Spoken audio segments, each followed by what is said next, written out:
Ward. I rise in opposition, as I did in the Finance Committee. And Please proceed. I want to give a few reasons why that's the case, because there's a lot of good things in this budget, Mr. Speaker. And I was hoping that the Chair of Finance might start out saying a few of those things, as she does in third reading. But I would say that it's got a lot of good things for the homeless people, for the weak, for those who want to do entrepreneurship, those who are sick. It touches bases for housing. Mr. Speaker, it's a good budget. There's even something in there for international relations, Mr. Speaker. When I saw that, it made me flash back to standing on this floor with my minority floor leader, arguing back and forth if the Office of International Relations should have any funding. Unfortunately, the representative from Kailua won that, and we don't have Brenda Foster or Mufi Hanneman in that office.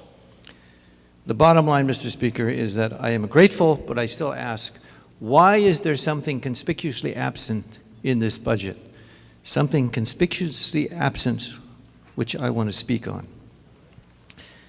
Mr. Speaker, some of the reasons why this budget is not worthy of my vote in the positive is because HB 1700 on page 29, Mr. Speaker, allocates $9.6 million for the Department of Hawaiian Homelands. This is for a group of people who have been waiting for justice for 96 years and on the wait list of 27,000 people for housing that was promised to them by the U.S. Congress and by this body, this legislature. The second reason why the budget falls short, Mr. Speaker, is that the host culture and the Hawaiian people, by not funding the $28 million, is a constitutional oversight, which was mandated by the court order of Judge Castanetti just a couple of weeks ago.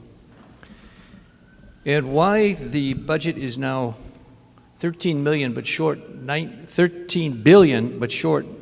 9 million is that, Mr. Speaker, this office has been confused by the interpretation of what Judge Castanetti had said a couple of weeks ago. We have to be mindful that the whole purpose of DHHL and its budget is to establish a permanent land base for the Hawaiians and placing Hawaiians on the land in a prompt and efficient manner. Mr. Speaker, prompt and efficient means more than 96 years in the waiting. Like the Jews waiting for 100 years for a homeland, Native Hawaiians are still waiting for the homestead in their own homeland. So let's fast forward, Mr. Speaker, from 1920 to February 2016. The following language is taken directly from Judge Castanetti's order. If we listen closely to her words, you can see specifically they're speaking to you, Mr. Speaker, they're speaking to me and every member on this floor. She said in her last order, the defendants must fulfill their constitutional duty and trust responsibilities. To be clear, the court is not ordering an appropriation. And Mr. Speaker, that's exactly as the majority leader said last week, and it's appropriate. May I remind you, we are speaking on the budget, and if you're not happy with the budget, as you are, not happy with the budget, well, keep your comments to the budget. Mr. Speaker, I'm speaking to the 19 million missing in the budget. Oh, sorry, you're speaking to there's no funds in the budget relative to Hawaiian homes. So, Mr. Speaker, the point is that Judge Castanetti said the court is ordering the state to comply with their constitutional duty to sufficiently fund the Department of Hawaiian Homelands. We have until the end of the session to be compliant.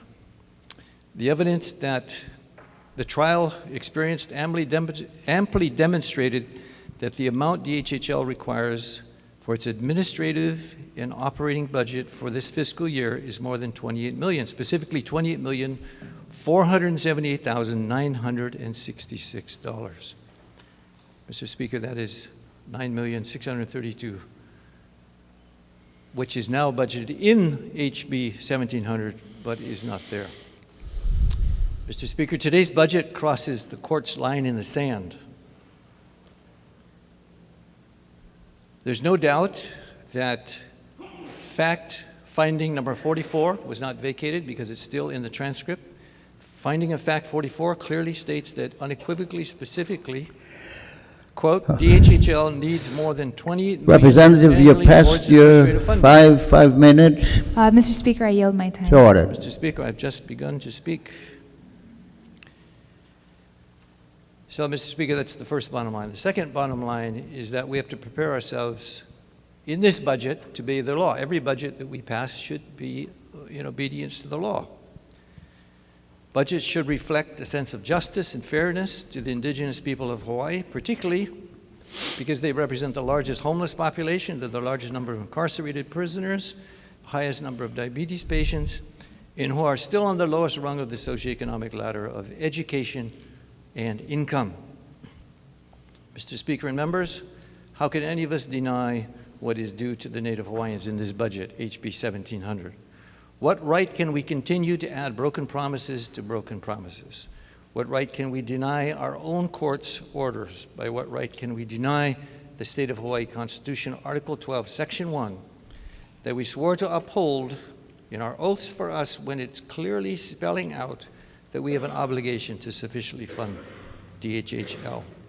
And Mr. Speaker, this is nothing new that I'm saying because I have another document here called the Broken Trust, and it was written in 1991, which basically says almost everything that I've just spoken about. The Broken Trust is from the Hawaii Advisory Committee in the United States Commission on Civil Rights, 1991, mirroring what I'm saying now in 2016. Mr. Speaker, what I'm saying is very simple. Contrary to the $100 million that is now in the rainy day fund, it puts nothing in the care of the Native Hawaiians who are out, either sleeping or standing in the rain. What are our priorities and where is our sense of justice?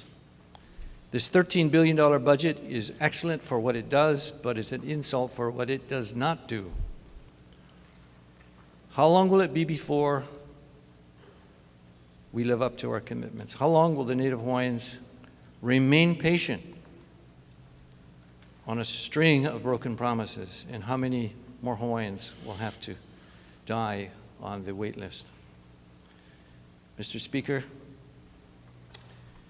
in the next 6 weeks, we have a great opportunity to amend this bill, to make things right, or, Mr. Speaker, as has been said oftentimes, we're going to end up and land back in court again. HB 1700 can be victorious, but only if the members of our host culture are provided the $28 million this year and hereafter. Of our $13 billion budget, $28 million is less than 0.1% of the state budget. Yes, Mr. Speaker, it's that little, but it's that important to do the right thing. So, Mr. Speaker, as I said in finance, for now, I will be voting no until such time as, Lord, as we did, Mr. Speaker, in the past few years when OHA said we have not had our rights to the ceded land paid properly, that it's now time for all of us to do the proper amounts for the Hawaiian homelands. With that, Mr. Speaker, I look forward to third reading, when I hope I have to withdraw all of my remarks and that there will have been amendment that will coincide with what Judge Castanetti has said for $28 million for the Hawaiian homes. Having said that, Mr. Speaker, I request permission to insert additional remarks into the journal. So ordered. Thank you.